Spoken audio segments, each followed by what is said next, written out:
We're back with Fox Weather Live as we track out a confirmed tornado now in Arkansas. You're looking at Corey Gherkin's live camera. He is traveling in Arkansas, covering these storms.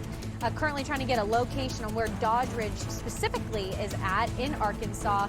It should be just south of where that confirmed tornado warning is in this moment, because he's heading towards Louisiana, just crossed over into the border to Louisiana apparently. So, well, yes, we have a confirmed tornado warning. We still have threats later down the line this evening for northern Louisiana and the Mississippi Delta. But let's talk about this confirmed tornado warning. This was confirmed very shortly, and this is what we're seeing. Now, notice where you've got this little drop. You're not seeing much rain going on. That's where you have that rotation coming in that updraft. If you look at the rotation here, kind of backing things up a little bit, much stronger as it was over Roche, just south of Bismarck, southeast. And if you kind of move things forward in time, seems like that circulation is being dominated by the outflow, and so that's why this tornado threat seems as though it's dialing back a little bit. But nonetheless, we did have a stark drop in our CCs, which is correlation coefficient. It's saying what is non-meteorological that's being lofted into the air. Now, we talked about this earlier on Fox Weather Live. If you were here, you typically need to see this almost a circle for the most part of blues, yellows, almost this rainbowy type color. And that's showing you that something that's not rain is getting lofted. Sometimes hail can trip it up a little bit, but because we're not looking at three-body scatter here, that's why this was radar confirmed. It went confirmed not only because somebody locked eyes on it, which it seems like that was also the case, but because you've got the debris coinciding with this area of rotation. So kind of backing things up a little bit right over Caney. This is at 3:50 p.m., throwing on the debris, going all the way back to 3:50 again. And notice that's exactly where we have that debris getting lofted. So certainly a confirmed tornado warning there. And really the cause of this, if we kind of back things up a little bit, this supercell right here was actually tornado warned at one moment, was not able to produce on its own, but it seemed though as you move this forward, and I had told folks that if you lived in Little Rock, likely this bigger line is going to take over almost like a squeegee effect and take all the rain droplets and kind of coalesce them into one larger system. That's exactly what happened. But in that moment of contact where the supercell gets met with this larger storm, the rotation came in. It was that last little push that it needed to produce a tornado. So notice as that cell starts to get ingested, right in this area is where you have that new inflow that starts to dominate and produce that tornado. But as you move forward in time and that cell gets ingested even further, it then becomes dominated by the downdraft and the outflow, and then you no longer have a tornado. It's not that rotation. One side of that rotation starts to take over. Okay, so New Roche, that's where they had a report of a tornado on the ground. So that was in Hot Spring County. Roche was right here, and that's where we had that debris signature back in time just a little bit. So they did report a tornado on the ground, certainly confirmed.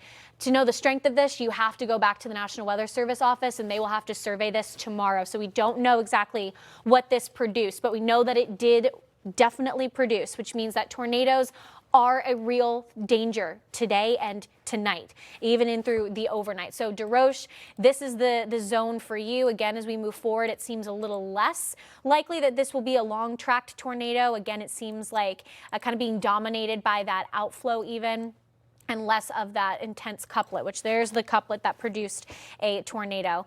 Nonetheless, this line is going to be gnarly just for heavy rain, chance for some hail, although hail threat goes down throughout the evening, just not the same kind of profile. But for a spot like Little Rock, Arkansas, these storms are moving northeast at about 30 miles per hour. This is around 46 miles away. So for you guys, it seems like this will be impactful in about an hour, potentially a little less than an hour. Just kind of reading deeper into the statement they had for this confirmed tornado. It was located near DeGray Lake State Park, or 12 miles north of Arkadelphia, moving northeast at 30 miles per hour. So again, 30 miles per hour has been that dominating speed of these storms. Now let's dive a little further south here towards Texarkana, where we do have that severe thunderstorm warning. It's a bit messy with the radar picture. There is some upper level rotation a little bit here, but we're looking pretty far away from the radar at this point, so none of this is reaching the surface. But the fact that it's in the upper levels means all it needs is to encounter a little more buoyancy, a little more moisture, and that can create this circulation being able to reach the ground, or even when you have that low-level jet really starting to kick in when the sun begins to go down. That can also be a sign and that last push that storms need in order to produce a tornado. So definitely southern Arkansas is going to be a hot zone for the next couple of hours. A lot of lightning encompassed in this as well. So I'd say towards Wheeling Springs, out towards Fordyce, kind of where this is heading next. Definitely be prepared for hail. Hail estimated at 1.5 inches right now. And I would say where the hail's the worst is out towards Red Hill. More lightning, stronger the updraft, larger the hail typically. Near Roston, it's just heavy rain.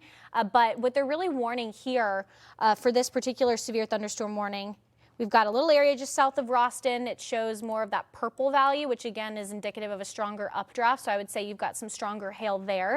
And even if we just throw on the hail tracker in general, it seems like just to the south and southwest of where that current severe thunderstorm watch or warning is at, that's actually where we have some of the stronger storms in this moment. So this is kind of a training storm effect in a way, because they're moving northeast. There will be that slight movement east, which you'll be under that train car of storms for a couple hours. Then that cold front keeps moving on. Then it'll target someone else. But that is just one area where we've got a severe thunderstorm warning and that confirmed tornado.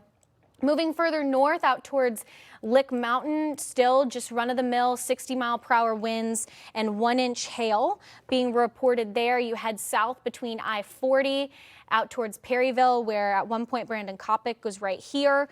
About 60 miles per hour wind, hail, less of a component.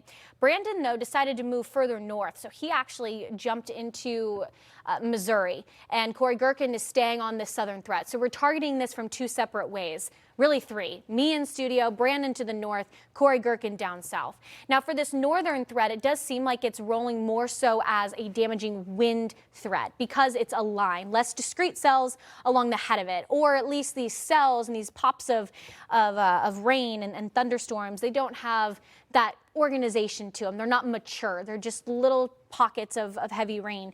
And then eventually that cold front again starts to scoop them up. But if you're in Mountain View out towards Bunker or Viburnum, these areas, the wind is going to be impactful for you guys and heavy rain at times. Looking at the hail tracker here, looks like we're more on the smaller hail side of things.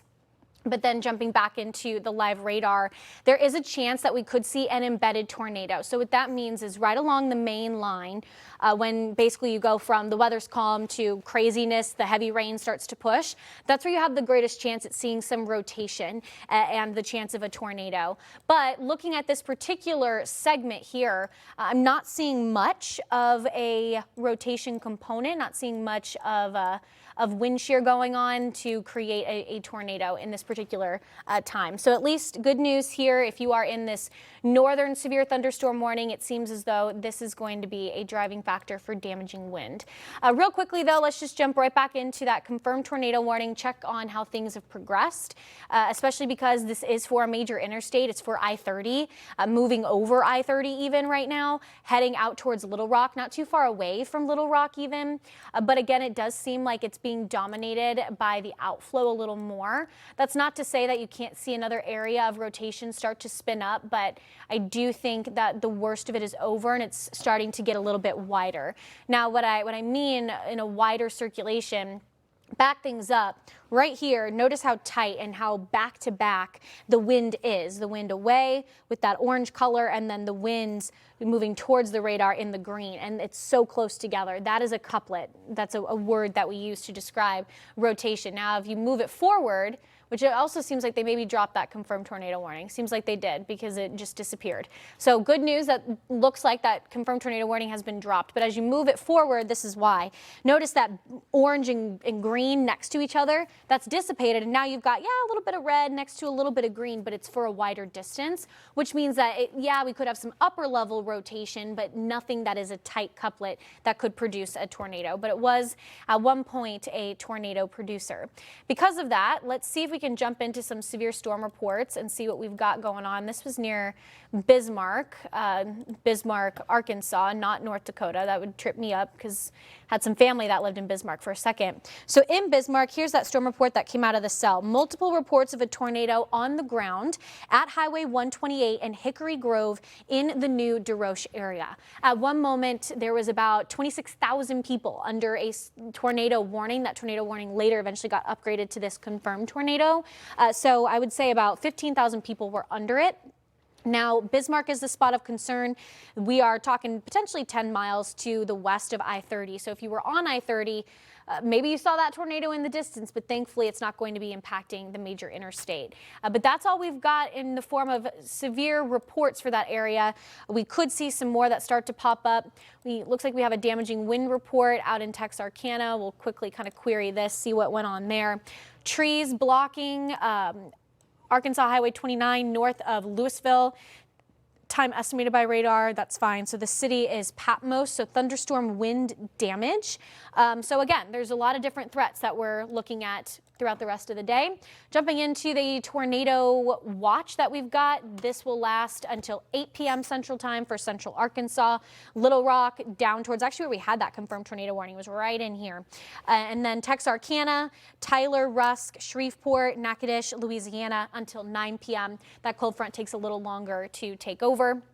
Then we have that severe thunderstorm watch further north of where we've got the tornado watch. The ingredients not quite as primed to produce a tornado here, but definitely damaging wind dominant over the next little bit. Flash flooding is also going to be a concern, and then eventually all of this ends up along the northeast, and we'll talk about what you can expect for tomorrow as the severe weather threat continues throughout the overnight hours. We'll be right back.